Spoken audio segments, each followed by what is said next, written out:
compte les grandes réalisations sur lesquelles les OSC ont pesé lourd. Les filières de l'élevage des poulets. Qui a fait ça? Qui a révolutionné? C'est Ardic, une association de la société civile. Regardez le pipeline Tchad-Cameroun. Qui a permis que des populations soient compensées pour leurs biens de façon digne? C'est GCA. Hein? C'est une organisation de la société civile. Regardez ce qu'Assoir le fait quand on parle de mutuelle de santé. Je ne prends que ces cas. Regardez ce que ERA. Je ne veux pas me mettre. Dynamique citoyenne. Si vous n'êtes pas informé, vraiment, c'est parce que nous avons dit ici. Les OSC sont très compétents parce que pour la plupart, elles bénéficient de nombreuses formations financées par les partenaires techniques et financiers et par le gouvernement.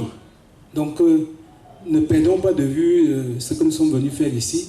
Nous sommes venus traiter d'un aspect. Ne rentrons pas avec... On a dit que les OSC ne sont pas... Elles sont très compétentes. Pour preuve, tous les grands projets aujourd'hui pour se réaliser demandent la participation des OSC. Bon, formation, c'est ma petite soeur là qui a parlé de la formation, que justement, les OSC qui ont déjà la compétence puissent aider les autres. Nous, je ne parle que de ce qui me concerne, notamment dans le domaine de la gestion des déchets et des ressources naturelles. Nous avons fait notre part de travail. Nous avons mis en place dans ce domaine-là un cadre de concertation et d'action que nous avons appelé CAP Assure. Concertation, CAP Assure. Concertation des acteurs pour la promotion de la gestion des déchets et l'assainissement urbain au Cameroun. Donc, dans le cadre de ces réseaux-là, nous avons organisé plusieurs sortes de formations, montage des projets, gestion, grâce à notre partenaire DED à l'époque qui est devenu aujourd'hui, qui a fusionné dans GIZ. Voilà, donc là, nous avons fait pour ce qui nous concerne dans notre domaine, et je sais que dans d'autres domaines, beaucoup d'ONG font bien des choses. Quelqu'un a aussi dit que des bailleurs ne financent que les mêmes structures. Je crois avoir suivi quelque chose de ce genre. Vraiment, ne partons pas d'ici avec pareille idée. Je le dis parce que je le connais bien. J'ai été financé par un même partenaire 3 fois. À un moment, quand mon dossier arrivait là, le bailleur me dit, le partenaire me disait, Monsieur Tchende, votre projet est très bien monté, mais permettez, nous cherchons des gens qui n'ont pas encore bénéficié de notre financement. Donc, voilà. Vraiment, je le dis ça à leur décharge. Ne cultivons pas de mauvaises idées. Vous montez bien votre projet, vous cherchez bien le financement, vous négociez bien, vous avez trouvé les financements. Seulement, vous ne pouvez pas vous lever le matin, commencer à monter des projets de 40 millions quand vous n'avez jamais pu exécuter un projet d'1 million. Commencez petit, vous faites vos preuves que vous pouvez bien gérer et le reste va venir. Quand l'Union européenne monte ses projets, c'est à un certain niveau, vous ne pouvez pas vous lever un matin. L'Union dit, je ne veux que des projets qui demandent au moins 100 millions. Parce que vous avez besoin d'argent, vous vous dites, je vais m'avoir. Non, vous ne réussissez pas parce qu'après on va vous dire, montrez que vos comptes sont audités. Et là, vous vous arrêtez là. Hein? On commence petit, on fait ses preuves, on mûrit, les capacités grandissent et on va de l'avant. Je crois que c'est monsieur de l'IFC qui a posé cette question. Quel type d'organisation pour la société civile la plus efficace? Moi, je pense beaucoup à l'approche thématique. On ne peut pas être dans tous les domaines compétents à la fois. L'approche thématique est bien. Quels sont les gens qui défendent le mieux les droits de l'homme? S'il y a des financements de ce moment, vous voyez quelqu'un qui a travaillé dans la gestion des déchets, aujourd'hui il est dans les femmes battues, demain il est dans... Non, ça, nous pensons que l'approche thématique, c'est vraiment la meilleure. Voilà, donc je crois que je vais m'arrêter à ce niveau. Merci. Lewis.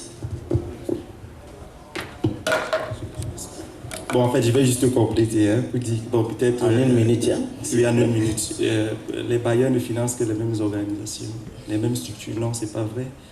Le problème, c'est il faut éviter la coopération par embuscade. Donc, vraiment, c'est la coopération par embuscade. Parce qu'une organisation, quand on l'a légalisée, elle doit avoir une vision. Une vision doit être contenue dans un plan stratégique. Le plan stratégique de l'organisation même doit se décliner en plan opérationnel. Vous voyez donc, vous comprenez donc que lorsque une association qui sait ce qu'elle fait, qui sait ce qu'elle est, postule à un appel, mais même le partenaire est convaincu parce que devant lui, il y a déjà tout ce panoplie de documents qui balaient, qui expliquent sa stratégie, sa vision, où elle va et autres. La seconde chose, c'est, je vais répondre à la question de la dame, quel est notre sens de solidarité dans le renforcement des capacités des OSC? Je le dis pourquoi? Parce que peut-être je travaille là à Soal, mais je suis secrétaire permanent de la plateforme des organisations de la société civile sur les droits économiques, sociaux et culturels du Cameroun. Et que dans cette plateforme, il y a des programmes de renforcement de capacité. Il y a les programmes de formation. Et à 95%, lorsque nous organisons des ateliers de formation, voici le format. Le matin, l'atelier doit commencer à 9h, tout le monde arrive à 11h. Avant 15h, la salle est vide. On commence déjà à demander les perdièmes et à manger. Je vous dis, avec ces allures, vous ne pouvez pas bâtir une organisation scientifiquement solide. Question. Merci, parce que j'ai été interpellée par la dame. Oui, un conseil. Alors, moi je suis très embêtée, madame. Quand vous dites le droit à un logement décent, vous accompagnez les personnes en situation difficile. Est-ce que vous les accompagnez en leur apportant des notions d'amélioration de leur habitat? Est-ce que vous avez la définition du logement décent tel qu'il est entendu au ministère de l'Habitat et du Développement urbain? Est-ce que vous agissez sur le foncier? Le logement décent, ça commence par le droit au sol. Je voudrais savoir à quel niveau vous intervenez. Parce que quand vous faites une loi, il faut d'abord prendre connaissance des textes qui existent et qui régissent chaque domaine. Vous comprenez très bien. Donc, si vous connaissez ces textes-là, je ne sais pas si vous agissez en tant que promoteur immobilier. Non. Vous agissez en tant que conseil? Non. Vous agissez en tant qu'accompagnateur pour l'attribution d'une parcelle de terre? Organisation de la société civile. Pardon? Nous agissons en tant qu'organisation de la société civile.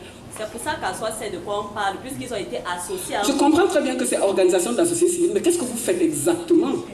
C'est-à-dire que le droit à un logement décent, quelle est l'action, les activités que vous développez dans ce cadre?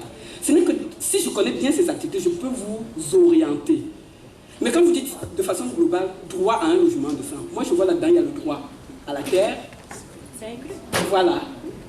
Il y a ça dedans. Et le ministère de l'Habitat et du Développement urbain que je représente ici ne répond pas à cette problématique, Oui, parce qu'elle est lui-même confrontée à cette problématique.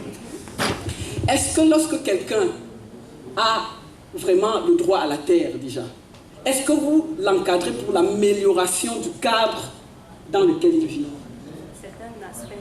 C'est pour ça que je dis, vous voyez, je dis simplement qu'on peut décrypter ce thème et trouver de nombreux sous-thèmes.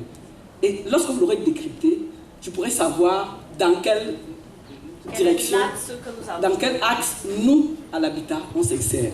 Vous comprenez très bien. Voilà. Donc je pense qu'en toute chose, il faut être assez précis. Il ne faut pas faire beaucoup de choses en même temps. Voilà. Donc c'est un peu ce que je voulais dire, parce que je ne peux vraiment en l'état pas vous apporter une solution qui puisse vous permettre d'avancer. Merci. Merci bien, madame. Je sais qu'il y a un ensemble de questions encore, mais le temps à nous imparti pour cette salle arrive à expiration. Les panélistes sont là et disposés à continuer les débats juste dans le couloir après. Nous allons donc passer au dernier axe de notre débat ce soir, avec les conclusions finales de la Fondation Enis, Lorena Foretti. Madame Mogo Annette, analyste des politiques de développement, en 5 minutes, nous donnera ses remarques finales. Mesdames et messieurs les membres du gouvernement, mesdames et messieurs les représentants des institutions internationales, mesdames et messieurs les membres des collectivités territoriales décentralisées, mesdames et messieurs les membres des organisations de la société civile, mesdames et messieurs les membres des médias, Mesdames et Messieurs, chers invités, nous tenons à vous exprimer notre sincère reconnaissance pour votre présence et pour vos différentes contributions à cette conférence. Son objet fut de réunir un ensemble d'acteurs impliqués dans les domaines du développement urbain, mais aussi de la décentralisation, du développement local et participatif au Cameroun, les organisations de la société civile, afin de discuter autour du thème « Développement urbain au Cameroun, quelle synergie entre les collectivités territoriales décentralisées et les organes de la société civile ». Nous avons assisté à des exposés aussi brillants qu'enrichissants qui ont concouru à renseigner chacun de nous sur cette thématique et à démontrer toute sa pertinence pour le développement du Cameroun. De façon sommaire, nous retenons que la loi camerounaise a préparé le transfert des compétences vers les collectivités territoriales décentralisées afin de leur permettre de remplir, d'accomplir au mieux leur mission de développement urbain dans leurs circonscriptions respectives. Et pour ce faire, les organisations de la société civile sont des partenaires incontournables. Cette collaboration entre ces institutions, ces acteurs peut prendre plusieurs formes, de plaidoyer une forme d'assistance dans l'exécution des projets de développement humain, de plaidoyer en faveur des besoins prioritaires des populations. Les domaines d'intervention mentionnés ici ont été variés, l'assainissement de l'eau, l'habitat, les marchés, les logements sociaux, l'éclairage, les transports publics, services sanitaires, la scolarisation et même la sécurité. La collaboration entre les organisations de la société civile et les collectivités territoriales décentralisées est bel et bien existante. Cependant, elle n'est pas sans obstacle, bien que les organisations de la société civile aient des avantages tels que la flexibilité et tels que des compétences également avérées. Il a été noté que le plus souvent, au lieu d'être des forces de proposition, elles sont des forces de critique et peuvent même être instrumentalisées, ce qui rend cette collaboration un peu délicate. Il y a toutefois plusieurs cas de bonnes pratiques qui ont été mentionnés. Nous avons eu des exemples au nord et même également dans la ville de Yaoundé, en particulier les communes d'arrondissement de Yaoundé 1er et de Yaoundé 5e. Il est donc nécessaire de renforcer cette collaboration en vue de pallier aux désordres urbains qui peuvent exister et notamment par la participation conjointe de ces acteurs au processus de planification urbaine. Ceci implique donc que les organisations de la société civile puissent s'impliquer davantage dans les micro-projets des collectivités territoriales décentralisées en renforçant leurs capacités et également leur savoir-faire. Les cadres institutionnels sont là, ils ont été mentionnés. Il y a des services tels que le service du partenariat local au ministère de l'Habitat et du Développement urbain qui existent. Et il y a également, comme nous l'avons tous entendu, des possibilités de renforcer ces synergies naissantes qui ont été relevées. La Fondation Denis et Lenora Foretia a été créée pour catalyser la transformation économique en Afrique en mettant l'accent sur les politiques développementistes qui créent des possibilités économiques pour tous. Nous reconnaissons que la maîtrise du développement urbain et l'accès des populations aux services urbains de base est l'un des objectifs de la vision à long terme du développement du Cameroun. C'est un domaine dans lequel nous souhaitons nous impliquer davantage. C'est pourquoi nous ne comptons pas rester là, arrêter nos activités là. Notre objectif est de mettre en œuvre un projet qui pourra contribuer à accroître la gestion multipartite des projets et des politiques de développement urbain afin de garantir un développement participatif et effectif de nos villes, de notre pays et de sa population. C'est pourquoi les propositions et les recommandations qui ont été faites sont les bienvenues. Ce sont des contributions constructives pour mieux penser notre projet et nos activités. Nous formulons donc le vœu de continuer à bénéficier de votre accompagnement. Nous vous remercions encore une fois de plus pour votre présence. Nous souhaitons également mentionner que la tenue de cette conférence n'aurait pas été possible sans le dynamisme de l'équipe de la Fondation Denis et Lenora Foretia, que je m'en vais vous présenter. Donc permettez-moi d'appeler ici M. Cyril Nanko, analyste des politiques économiques à la Fondation Foretia. Karine Atekem, assistante de recherche. Gaël Dedjo, assistante administrative. Et pour Magloire Séverin, notre infographe, grâce auquel nous avons, c'est ce décor que vous pouvez voir derrière moi. Nous avons également des stagiaires, je peux appeler ici mademoiselle Alimatou et mademoiselle Priska.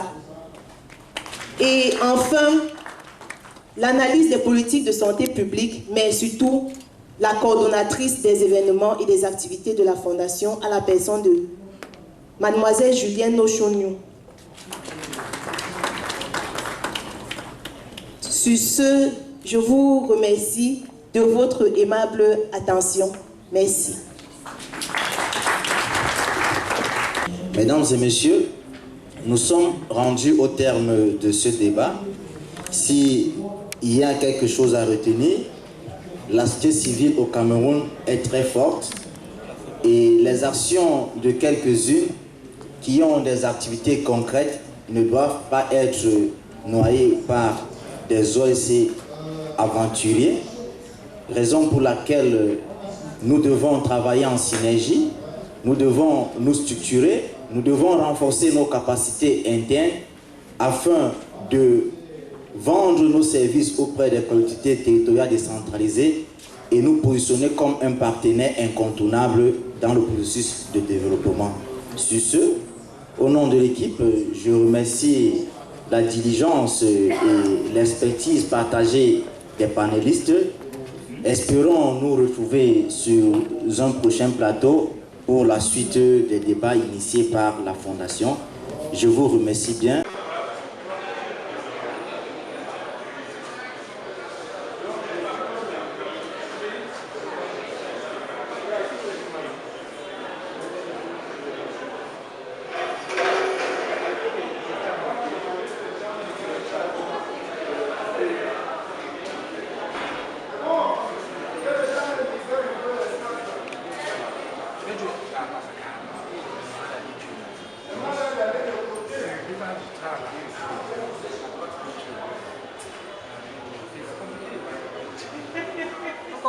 Rendu de la conférence qui vient de se finir ici, organisée par la Fondation Fourizia et sous le patronage du ministère de l'Habitat et du Développement urbain.